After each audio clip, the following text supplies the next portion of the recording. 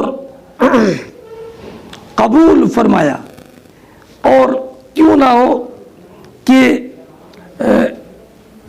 اجابت نے بڑھ کر گلے سے لگایا بڑی ناز سے جب دعائے محمد۔ اور یہ بھی معلوم ہوا کہ مصیبت اور پریشانی کے وقت میں دعا کرنا یہ نبی کریم علیہ الصلاۃ والسلام کی سنت ہے، اور نبی کریم علیہ الصلاۃ والسلام کی دعا کا اثر تھا کہ صحابہ کرام علیہم الرحمت والرضوان کے دلوں میں اللہ رب العزت نے مدینہ منورہ کی محبت راسخ فرما دی، اور نبی کریم علیہ الصلاۃ والسلام کی دعا سے ان جاہل صوفیوں کا بھی رد ہو گیا جو کہتے ہیں کہ انسان کو کبھی بھی دعا نہیں کرنا چاہیے، بلکہ ہمیشہ اپنی زبان پر خاموشی کا تالا لگائے رکھے، جو ہونا ہے وہ ہوگا۔ اور اس سے یہ بھی معلوم ہوا کہ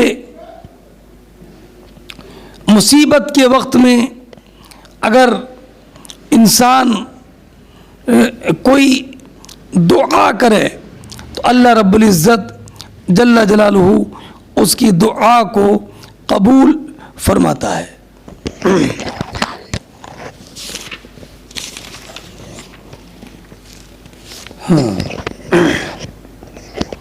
ایک روایت اچھا اس حدیث سے یہ بھی معلوم ہوا کہ اہل ایمان اپنے رب سے اپنے جسم کی صحت کی سلامتی کی دعا کریں اور آفات و بلیات کے ازالے کی دعا کریں، جیسے کہ رزق کا سوال کرتے ہیں۔ اور یہ بھی معلوم ہوا کہ صالحین اور فوزالا اپنی اپنی بات کو کبھی شعر کی شکل میں بھی پیش کرتے تھے۔ حدثنا یحییٰ ابن بکیر قال حدثنا اللیث عن خالد ابن یزید عن سعید ابن ابی ہلال عن زید ابن اسلم عن ابیہ عن عمر قال اللہم ارزقنی شہادتا فی سبیلک واجعل موتی فی بلد رسولک۔ فرماتے امام بخاری رضی اللہ تعالیٰ عنہ کہ ہم سے حدیث بیان کی یحییٰ ابن بکیر نے، انہوں نے کہا کہ ہم سے حدیث بیان کی لیث نے، وہ روایت کرتے ہیں خالد ابن یزید سے، وہ سعید ابن ابی ہلال سے، وہ روایت کرتے ہیں زید ابن اسلم سے، وہ روایت کرتے ہیں اسلم سے، وہ روایت کرتے ہیں حضرت عمر سے کہ حضرت عمر رضی اللہ تعالی عنہ نے یہ دعا کی تھی اللہم ارزقنی شہادتا فی سبیلک، اے اللہ مجھے اپنی راہ میں شہادت نصیب فرما، واجعل موتی فی بلد رسولک صلی اللہ علیہ وسلم، اور یا اللہ میری موت اپنے رسول کے شہر مدینے میں عطا فرما، عطا فرما۔ اور ایک روایت میں کہ جب نبی کریم علیہ الصلاۃ والسلام نے یہ دعا کی تھی اللہم حبب الینا المدینہ کا حبنا لمکہ، تو اس وقت میں نبی کریم علیہ الصلاۃ والسلام کی یہ دعا سن کر حضرت عمر نے یہ تمنا کی تھی کاش میری موت مدینے میں ہو، ہے نا، تاکہ میری محبت جو مکہ مکرمہ سے ہے ایسی محبت مدینہ طیبہ سے ہے، اس کا اظہار ہو جائے۔ اور اللہ رب العزت نے ان کی دعا قبول فرمائی اور حضرت عمر کی موت اور ان کا وصال مدینہ طیبہ میں ہوا اور ان کو شہادت بھی نصیب ہوئی. شہادتاً فی اللہم ارزقنی شہادتاً فی سبیلک کا جو دعا کی تھی اللہ رب العزت نے آپ کی دعا کو قبول فرمایا اور شہادت مقدر فرمائی. چنانچہ مغیرہ ابن شعبہ رضی اللہ تعالیٰ عنہ کے غلام ابو لؤلؤ نے آپ کو شہید کیا. اور جب کہ آپ فجر کی نماز میں تھے آپ کے پہلو میں اس نے زہر آلود خنجر مارا. اور یہ بدھ کا روز تھا, 26 ذی الحجہ تھی. اور ایک قول یہ ہے کہ 27 ذی الحجہ تھی سن 23 ہجری میں. اور اس وقت آپ کی عمر شریف 63 سال کی تھی. نبی کریم صلی اللہ تعالی علیہ وسلم اور حضرت ابو بکر صدیق رضی اللہ تعالیٰ عنہ کی عمر کے مطابق. اور فرمایا وجعل موتی فی بلد رسول کا, یہ بھی دعا قبول ہوئی. اور آپ دفن بھی حضرت ابو بکر صدیق رضی اللہ تعالی عنہ کے پہلو میں ہوئے. اور ابو بکر صدیق رضی اللہ تعالیٰ عنہ نبی کریم کے پہلو میں. تو نبی کریم علیہ الصلوۃ والسلام کے دونوں وزیر نبی کریم علیہ الصلوۃ والسلام کے ساتھ آج بھی حضور کے روضہ انور میں ہے, روضہ انور کے پاس ہے.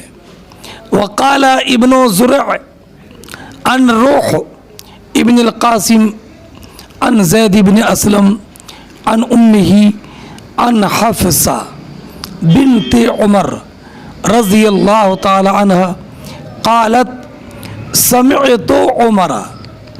ابن زرع یزید ابن زرع ہیں, یہ روایت کرتے ہیں روح ابن قاسم سے, وہ روایت کرتے ہیں زید ابن اسلم سے. زید ابن اسلم اپنی والدہ سے روایت کرتے ہیں اور وہ روایت کرتے ہیں حفصہ بنت عمر سے ام المومنین. اور حفصہ بنت عمر روایت کرتی ہیں اپنی والد حضرت عمر سے. حضرت امام بخاری رضی اللہ تعالی عنہ نے اس تعلیق کو اور اس کے بعد اور تعلیق آ رہی ہے قال ہشام عن زید عن ابی عن حفصہ سمیت عمرہ, یہ بتانا ہے کہ اس میں زید ابن اسلم میں اختلاف ہے. زید ابن اسلم پر ہشام ابن سعید اور سعید ابن ابی ہلال یہ دونوں اس بات پر متفق ہیں کہ زید نے اپنے والد اسلم سے روایت کی اور انہوں نے حضرت عمر سے, اور ان دونوں کی مطابعت کی حفص ابن میسرہ نے زید سے روایت کرنے میں. اور روح ابن قاسم نے جو زید سے روایت کی ہے انہوں نے روایت کی زید ابن اسلم نے اپنی والدہ سے, اور ان کی والدہ نے روایت کیا حفصہ بنت عمر سے. انہوں نے حضرت عمر رضی اللہ تعالی عنہ سے.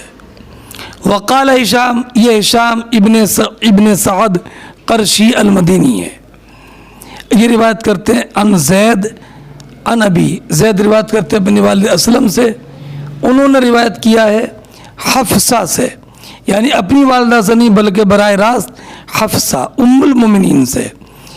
وہ روایت کرتے ہیں حفصہ نے کہا سمعت عمر, میں نے حضرت عمر رضی اللہ تعالی عنہ کو یہ فرماتے ہوئے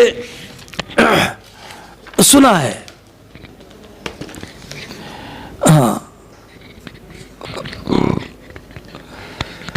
چلیے, ہاں امام بخاری رضی اللہ تعالی عنہ نے جو یہ ذکر کیا ہے ان کا مقصود مختلف طرق کو بتانا ہے، اور یہ بتانا ہے کہ زید ابن اسلم اپنے والد سے بھی روایت کرتے ہیں اور اپنی والدہ سے بھی، اور ان کے والد اسلم نے یہ حدیث خود حضرت عمر سے بھی سنی ہے اور حضرت ام المؤمنین حضرت حفصہ کے واسطے سے بھی سنی ہے۔